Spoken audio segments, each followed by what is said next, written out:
Hello guys, welcome to our education platform pi engineers point में आप सभी लोगों का बहुत बहुत स्वागत है।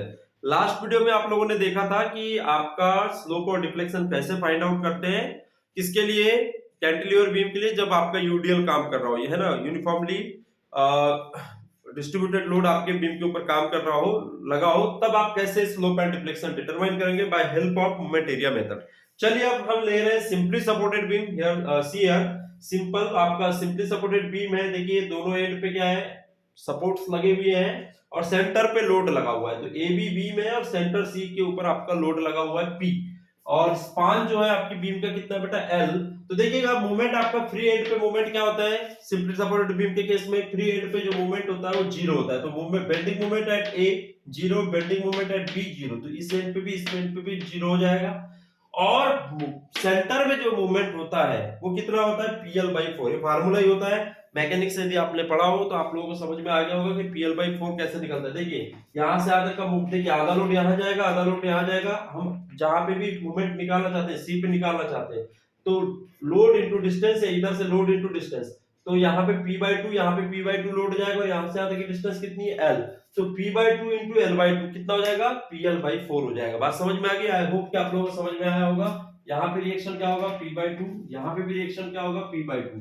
तो यहाँ सेंटर पे लोड लगाना है, तो लोड इनटू डिस्टेंस, तो कितना हो गया, ये लोड कितना है, P/2 है ना। तो मूवमेंट एट सी बराबर क्या हो जाएगा, P/2 इंटू यहाँ से यहाँ तक की डिस्टेंस L/2। बात समझ में आ गई? तो ये हो जाएगा PL/4। तो ये हो गया मेरा मूवमेंट। तो यहाँ का मूवमेंट जीरो, यहाँ का मूवमेंट जीरो, और देखिए सेंटर की जो हाइट है वो इतनी मान लिया PL/4। तो यहाँ पॉइंट मिल गया, इसको इससे मिला दिया, इसको इससे मिला दिया। बात समझ में आ गई? तो मेरा कैसा बना बेटा, ट्रायंगुलर। याद में रखना पॉइंट लोड की वजह से, पॉइंट लोड की वजह से आपका जो बेंडिंग मोमेंट डायग्राम है वो ट्रायंगुलर होता है। ठीक है, मतलब लीनियर होता है। कैसा होता है, लीनियर लाइंस होती है। देखिए लीनियर लाइंस है। और जब आपका यूडीएल लगा हो तो कर्वेचर होता है, कर्व होता है, पैराबोलिक होता है। नोट कर लेना इस पॉइंट को, ठीक है, कि जब भी मूवमेंट डायग्राम बनाएंगे तो ड्यू टू पॉइंट लोड आपका लीनियर होगा, और ड्यू टू आपका यूडीएल लोडिंग कैसा होगा, पैराबोलिक होगा। ठीक है, चलिए तो ये तो समझ में आ गया डायग्राम। ठीक है, L/2 यहां तक डिस्टेंस हो गई और टोटल L है, और ये हाइट PL/4 है। तो क्या करते हैं, यहाँ पे दो सपोर्ट है, तो बेंडिंग मोमेंट डायग्राम सिर्फ आधे का ही लेंगे, क्योंकि यहाँ पे शेयरिंग हो रही है लोड के ना। कैंटिलीवर में पूरा डायग्राम लेते थे एरिया, क्योंकि एक ही सपोर्ट होता था। यहाँ दो सपोर्ट है, दो के ऊपर शेयरिंग हो रही है, इसलिए क्या करते हैं, आधा ही पोर्शन लेंगे। ठीक है, तो आधा पोर्शन ले लूंगा तो क्या हो जाएगा बेटा, इसके ट्रायंगल बनेगा। तो लेंथ इंटू डिस्टेंस है ना, तो 1/2। अब ये ट्रायंगल बन गया। ट्रायंगल का क्या होता है, 1/2 बेस इंटू हाइट है ना। तो बेस ये हो गया L/2, तो L/2 base into height PL/4 है, तो PL/4 सामने 1/2। तो मेरा एरिया बेंडिंग मोमेंट डायग्राम कितना आ गया, PL²/16। आधा ही पोर्शन लेना है, क्यों लेना है, समझ में आ गया होगा आप लोगों को, मैंने बता दिया।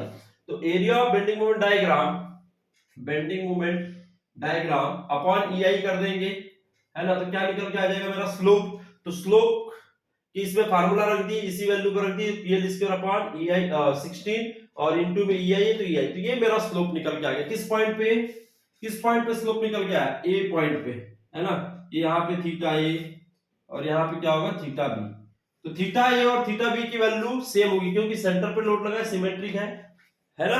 तो यहां से इस एंगल की और इस एंगल की कैसी होगी, वैल्यू बराबर होगी, है ना। तो मेरा स्लोप निकल के आ गया, दोनों एंड पे सेम ही होगा, PL²/16 EI।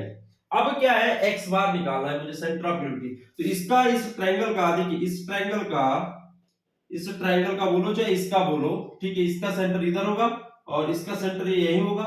इस सेंटर से इस एंड तक की डिस्टेंस कितनी हो जाएगी बेटा, देखिए जो लॉन्गेस्ट होती है वो 2L/3, लेकिन यहां से यहां तक की डिस्टेंस कितनी है, L/2। तो L/2 ले लिया, क्या ले लिया, L/2, और सामने 2/3। तो आप लोगों ने पढ़ा होगा कि सेंटर ऑफ ग्रेविटी क्या होती है, देखिए ये सेंटर ऑफ ग्रेविटी, यदि हाइट h है तो यहां से यहां तक की डिस्टेंस कितनी होगी, h/3, और यहां से यहां तक की डिस्टेंस कितनी होगी, 2h/3, यही होती है। तो देखिए ये हाइट की जगह यहाँ पे L/2 है ना।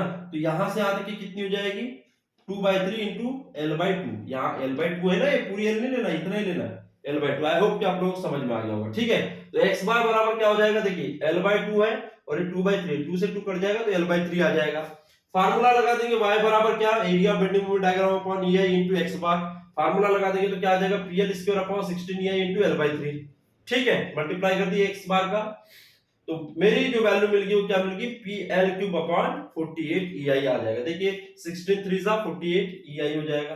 तो this is my deflection at C point. देखिए सी पॉइंट पे डिफ्लेक्शन आएगा, कैसे आएगा, मैं ये आप लोग नोट कर ले, मैं बता रहा हूं कि कैसे आपका डिफ्लेक्शन आएगा। ध्यान से देखिएगा डिफ्लेक्शन कैसे आएगा बेटा। यहाँ पे डिफ्लेक्शन किस तरह से आएगा, ध्यान दीजिएगा आप लोग। ये बीम है तो ये इस तरह से फेल होने की कोशिश करेगा, बीम इस तरह से बेंड होने की कोशिश करेगी, ये सपोर्ट इस एंड का और ये सपोर्ट इस एंड का, ठीक है, इस तरह से। तो ये सी पॉइंट पे सबसे ज्यादा अंडर द लोड सबसे ज्यादा डिफ्लेक्शन आता है, ठीक है, तो ये हो जाएगा मेरा YC, ठीक है। तो दिस इज माय डिफ्लेक्शन। तो ये डिफ्लेक्शन और ये जो टेंजेंट यहां से लेंगे तो ये हो जाएगा थीटा बी पॉइंट का, ठीक है, और दोनों की वैल्यू कैसी होगी, और ये यहाँ टेंजेंट ले लेंगे, ये हो जाएगा थीटा है ना, तो ये ए पॉइंट का। तो एक्चुअल में डायग्राम इस तरह से होता है ना, हम लोग ऐसे स्ट्रेट मानते हैं, प्लास्टिक थ्योरी का यूज करते हैं, लेकिन होता तो इलास्टिकली है, ठीक है। चलिए, तो आई होप कि आप लोगों को समझ में आ गया होगा कि मोमेंट एरिया मेथड से सिंपली सपोर्टेड बीम के लिए जब आपका पॉइंट लोड लगाओ सेंटर पे, इसको कंसंट्रेटेड लोड भी बोला जाता है या पॉइंट लोड, है ना। यहाँ पे P क्या है, कंसंट्रेटेड लोड, या फिर इसी को क्या बोला जाता है, पॉइंट लोड, ठीक है, नोट कर ले इसको। तो बड़ा इंपॉर्टेंट है ना, बहुत ही ज्यादा इंपॉर्टेंट है, आप लोग इसे नोट कर ले अच्छे से। तो मिलते हैं बेटा फिर नेक्स्ट लेक्चर में, तब तक आप लोग ज्यादा से ज्यादा लोग वॉच करें, है ना, सब्सक्राइब करें, चैनल को शेयर करें अपने ग्रुप्स में, अपने फ्रेंड्स में, ठीक है, या किसी अदर यूनिवर्सिटी में आपके दोस्त लोग पढ़ रहे हो तो उनको शेयर करें, ठीक है, बहुत मजा आएगा। अभी आगे और भी वीडियोस आएंगे जो आपके डाउट्स पूरे क्लियर कर देंगे, जो भी परेशानी होगी सारी परेशानी आपकी सॉल्व हो जाएगी, ठीक है। चलिए मिलते हैं बेटा नेक्स्ट वीडियो में।